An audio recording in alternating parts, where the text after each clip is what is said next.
Victory church की जानिब से आप सबको सलाम। किताब मुक़द्दस की रोशनी में माली ख्वानगी पर हमारी इस सीरीज़ के इस दूसरे हिस्से में हम आपको खुशामदीद कहते हैं। हमें पूरा यकीन है कि खुदा का कलाम आप सबकी ज़िंदगियों में बड़ी बरकत ला रहा है। तो आज हम 6 खास पहलुओं पर बात करेंगे।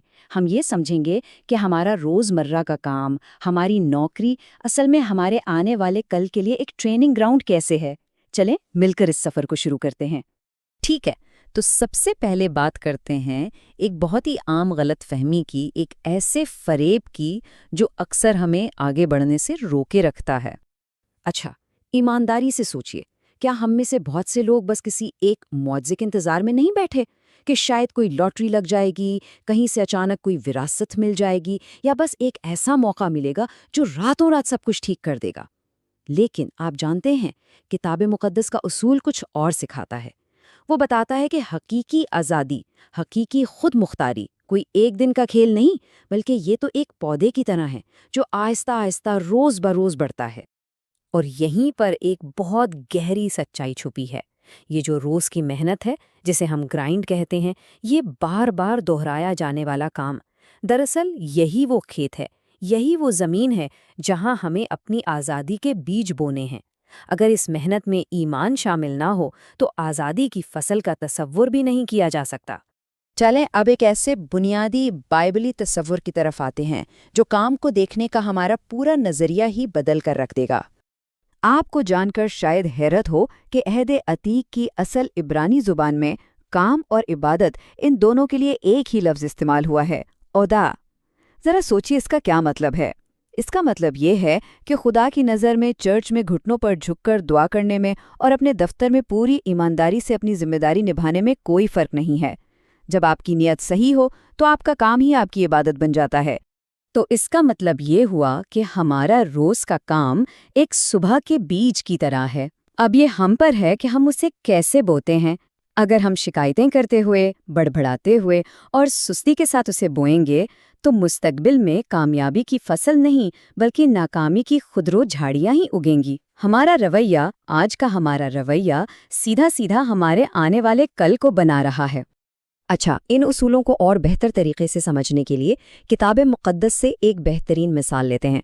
आइए यूसुफ की ज़िंदगी पर नज़र डालते हैं।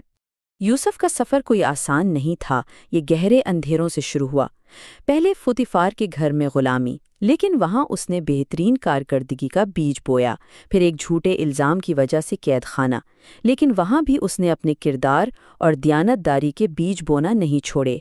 और यही वो बीज थे जो बरसों के अंधेरे के बाद उस वक्त एक बड़ी फसल बनकर सामने आए, जब वो फ़िरौन के दरबार में खड़ा था और उसे आज़ादी मिली। और ये बात बहुत हैरानकुन है। यूसुफ ने ये नहीं सोचा कि जब मैं आज़ाद हूँगा तब बेहतरीन बनूंगा। नहीं, उसने ग़ुलामी और कैद की उसी मशक्क़त को, उसी ग्राइंड को अपनी मैनेजमेंट की ट्रेनिंग का मैदान बना लिया। जिन महारतों को उसने जंजीरों में जकड़े हुए सीखा, वही महारतें बाद में एक पूरी कौम को बचाने का सबब बनी। तो फिर यूसुफ की ज़िंदगी से हम क्या सीख सकते हैं? आइए उन 2 ख़ास बीजों पर बात करते हैं जिन्हें हम आज ही अपनी ज़िंदगियों में बोना शुरू कर सकते हैं। कामयाबी की बुनियाद आप देखें तो 2 चीज़ों पर खड़ी है। पहला है काबिलियत का बीज, यानी आप जो भी काम करते हैं उसमें महारत हासिल करें। और दूसरा है किरदार का बीज, यानी जो आपकी जिम्मेदारी है उससे हमेशा एक कदम आगे बढ़कर काम करें। अमसाल की किताब में लिखा है, क्या तूने ऐसे शख्स को देखा है जो अपने काम में माहिर हो? वो बादशाहों के हुजूर खड़ा होगा, वो अदना आदमियों के सामने खड़ा ना होगा। ये है काबिलियत के बीज की ताकत। जब कोई अपने काम में इतना माहिर हो जाता है कि लोग उसके मोहताज हों, तो फिर वो गुमनाम नहीं रहता। हकीकी आज़ादी तभी मिलती है जब इंसान अपने हुनर का उस्ताद बन जाए। और किरदार के बीज को समझने के लिए दूसरे मील का असूल बेहतरीन है। यीशु मसीह ने कहा, जो कोई तुझे 1 मील बेगार में ले जाए, उसके साथ 2 मील चला जा। उस जमाने में रोमी सिपाही किसी को भी अपना सामान 1 मील तक उठाने पर मजबूर कर सकता था। वो पहला मील मजबूरी थी, लेकिन दूसरा मील वो आपका अपना फैसला था, आपकी मर्जी थी। ये जाहिर करता था कि आप हालात के गुलाम नहीं बल्कि अपनी रूह के मालिक हैं। इस फ़र्क को समझना बहुत ज़रूरी है। پہلا میل یعنی وہ کام جس کی ہمیں تنخواہ ملتی ہے، وہ ہمارے بل ادا کرتا ہے، ہماری ضروریات پوری کرتا ہے۔ لیکن دوسرا میل، وہ اضافی کوشش جو ہم اپنی مرضی سے کرتے ہیں، اصل میں وہ ہمارے مستقبل کی عمارت کھڑی کرتا ہے۔ یہ اپنے ہی آنے والے کل میں ایک انویسٹمنٹ ہے۔ چلیں اب ان اصولوں کو عملی زندگی میں لانے کی بات کرتے ہیں۔ ایسے کون سے قدم ہیں جو آج سے ہی اٹھائے جا سکتے ہیں؟ یہاں 3 صبح کے اصول ہیں، بہت سادہ ہیں۔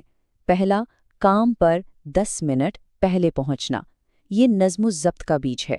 دوسرا، ہر ہفتے اپنے کام سے متعلق کوئی ایک نئی چیز سیکھنا، یہ قابلیت اور مہارت کا بیج ہے۔ اور تیسرا، اگر آپ کا باس مشکل ہے تو اس کے لیے برکت چاہنا اور اس کے ساتھ بھی اچھا رویہ رکھنا، یہ جذباتی اور روحانی مضبوطی کا بیج ہے۔ آئیے ذرا اس تیسرے اصول پر غور کریں۔ ایک مشکل باس وہ ہمارا دشمن نہیں ہے، بلکہ وہ تو ہمارے مستقبل کی لیڈرشپ کے لیے ایک ٹریننگ انسٹرکٹر ہے۔ سوچیں جیسے یوسف نے پوتیفار کے نیچے کام کیا، اسی طرح ایک مشکل ماحول میں بہترین کام کرنا ہمیں وہ جذباتی پختگی سکھاتا ہے جو اپنا باس بننے کے لیے ضروری ہے۔ یہ ہمیں سکھاتا ہے کہ دباؤ میں کیسے پرسکون رہنا ہے اور حکمت سے فیصلے کیسے کرنے ہیں۔ تو چلیں اب ساری باتوں کو سمیٹتے ہیں اور اس ساری گفتگو کو ایک حتمی نتیجے پر لے کر آتے ہیں۔ آج ہم نے کیا سیکھا؟